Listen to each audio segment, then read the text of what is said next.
आपने एक्सपोर्ट करा दिया। और लोगों को यहाँ पर जो बिचौलिया है, बिजनेसमैन है, जो दाल का खादान का काम करता है, उसको आपने प्रोटेक्शन दे दिया। और गरीब जनता, मिडिल क्लास लोग जो है, उनको परेशानी हो रही है, उस पर कोई नहीं बोलेगा। भारतीय जनता पार्टी के नेता दो चीज पर आए थे सरकार में, महंगाई। जब सिलेंडर 500 रुपए किलो, 500 रुपए सिलेंडर था, तो ये लोग कपार पर सिलेंडर ले लेकर के धरना प्रदर्शन करते थे। अब 1100 रुपए पर क्या नहीं प्रदर्शन कर रहे हैं? 1700 रुपए सिलेंडर हो गया। जो रहर का दाल 60 रुपए था, 135 रुपए किलो हो गया। इस पर तो कोई नहीं बोल रहा है कि काहे हो गया। जनता पार्टी के लोग जिस तरह से कह रहे हैं कि लालू प्रसाद जी के साथ आने के बाद नीति यहाँ जंगल राज है, इंसिडेंट को हम बंद नहीं कर सकते। ना अमेरिका बंद किया है, न रसिया में बंद हुआ है, न जापान में बंद हुआ है। हम सरकार संरक्षित कोई क्राइम नहीं होने दे रहे हैं। तो हर घर बिजली योजना हो, इस प्रदेश में जीविका हो, जो सेल्फ हेल्प ग्रुप का निर्माण हो, तो नीतीश कुमार ने जिस जिस योजनाओं की शुरुआत की, उसको बाद में उत्तर प्रदेश, आंध्रा, गुजरात सब एक्सेप्ट किया है, भारत सरकार ने एक्सेप्ट किया है। तो हमने तो अपने लिमिटेड रिसोर्सेज में, एक पिछड़ा राज्य होने के बाद भी जो हमारा लिमिटेड रिसोर्सेज था, उससे जो हम डेवलप कर सकते हमने किया। लेकिन मन में नेता को यह कसक है कि अगर हमको और सेंट्रल फंडिंग होता, जब विशेष राज्य मिलता, तो बिहार सभी प्रदेश में देश के सभी राज्यों से आगे होता, और हमारा जो बिहार के लोग हैं उनकी प्रतिष्ठा और बढ़ती। ये कसक है, इसलिए उन्होंने ये बयान दिया। सर, डिप्टी सीएम ने कहा एक बात कि दिल्ली में जंगल राज है और उस जंगल राज को खत्म करना है। आप इस बात को कैसे देखते हैं? नहीं, आप जैसे भारतीय जनता पार्टी के लोग जिस तरह से कह रहे हैं कि लालू प्रसाद जी के साथ आने के बाद नीति यहाँ जंगल राज है, तो प्रश्न जंगल राज, तो निश्चित रूप से हमारा क्राइम रेट, देखिए, इंसिडेंट को हम बंद नहीं कर सकते।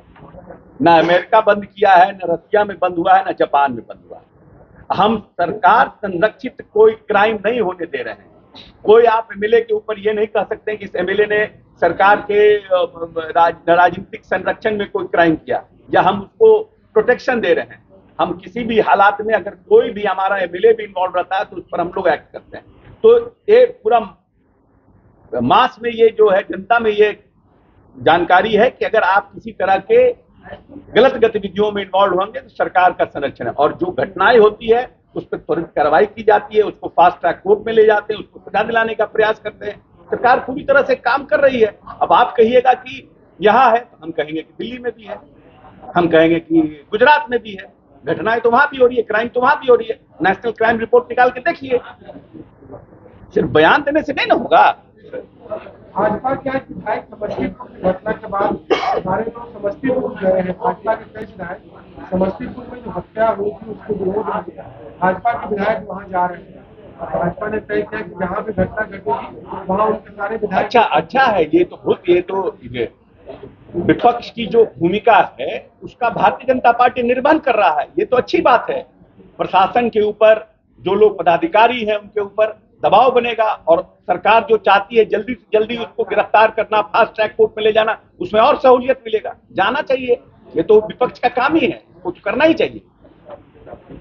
एक सवाल और है, आप भी दुर्गा पाठ करते हैं, लेकिन इस बार बीजेपी की तरफ से जो पूरे राज्य के अलग अलग नेताओं के द्वारा फलाहार का आयोजन किया गया और कहा गया कि जो बिहार सरकार है वो तुष्टिकरण करती है, और सरकार में जो शामिल लोग हैं वो सिर्फ इफ्तार में जाना पसंद करते हैं, फलाहार में नहीं। देखिए, ऐसा है कि जो देश की आत्मा है उसको समझना। हम गंगा जमनी संस्कृति के लोग, और मुसलमानों की आबादी और हिंदुओं की आबादी बहुत कम है। ये जब परंपरा शुरू हुई थी उस समय लोगों की संख्या बहुत कम थी, और उस परंपरा को लोग फॉलो कर रहे हैं। और धर्म अपनाने की चीज है। आज हम माँ दुर्गा जी की पूजा करते हैं, महादेव का हम रुद्राभिषेक करते हैं, कल हमको प्रेम हो जाएगा मस्जिद में जाने का, और हमको लगेगा कि नहीं हम तीनों टाइम की नमाजी भी हो जाए, तो हमको कौन रोक लेगा? ये तो बिदंगड़ा खड़ा करता है ना ये लोग। भारतीय जनता पार्टी के पास सिर्फ हिंदू मुसलमान करने के अलावा आज तक भारतीय जनता पार्टी के नेता दो चीज पर आए थे सरकार में, महंगाई। जब सिलेंडर 500 रुपए किलो, 500 रुपए सिलेंडर था, तो ये लोग कपार पर सिलेंडर ले लेकर के धरना प्रदर्शन करते थे। अब 1100 रुपए पे क्या नहीं प्रदर्शन कर रहे हैं? 1700 रुपए सिलेंडर हो गया। जो रहर का दाल 60 रुपए था 135 रुपए किलो हो गया। इस पर तो कोई नहीं बोल रहा है कि काहे हो गया। क्या रहर के दाल की उत्पादन कम हो गई? क्या हुआ? आपने एक्सपोर्ट करा दिया और लोगों को यहाँ पर जो बिचौलिया है, बिजनेसमैन है, जो दाल का खादान का काम करता है, उसको आपने प्रोटेक्शन दे दिया और गरीब जनता, मिडिल क्लास लोग जो है उनको परेशानी हो रही है, उस पर कोई नहीं बोलेगा। बेरोजगारी पर आपने कहा, आपने सब जगह आउटसोर्स कर दिया। रिजर्वेशन जो था, जितने भी जो दलित के लोग थे, अति पिछड़ा के लोग थे, उनका सब रिजर्वेशन आप खा गए। उस पर आप नहीं बोलिएगा। गिरिराज सिंह को बोलिए उस पर बोलने के लिए। वोट लेते हैं महादलित का, वोट लेते हैं अति पिछड़ा का, कहे नहीं बोलते हैं। खाली हिंदू फलहार पर बोलेंगे, इफ्तार पर बोलेंगे, चंदन पर बोलेंगे, रुद्राक्ष पर बोलेंगे, टिक्की पर बोलेंगे। इसके अलावा किसी पर, पब्लिक के ऊपर, पब्लिक क्या चाहती है देश की, उसके ऊपर इनका कुछ नहीं बोल रहा है। ये लोग महा घृणित टाइप के लोग हैं। इनको देश के आम जो लोग हैं उनसे इनको कोई मतलब नहीं कि कैसे देश आगे बढ़े। इनको नीतीश कुमार से आके क्लास लेना चाहिए भारतीय जनता पार्टी के लोग को कि कैसे डेवलपमेंट होता है, कैसे नक्सलिज्म खत्म होता है, कैसे हमको देश के जो बड़ी आबादी जो पिछड़े और लंबे समय से मुख्यधारा से जुड़ी नहीं है उसको कैसे मुख्यधारा में जोड़ा। भारतीय जनता पार्टी के लोग को नीतीश कुमार से आग्रह करके रोज 2 घंटा का पॉलिटिकल और एडमिनिस्ट्रेटिव क्लास लगाना चाहिए, तब समझ में आएगा राजनीति क्या होता है।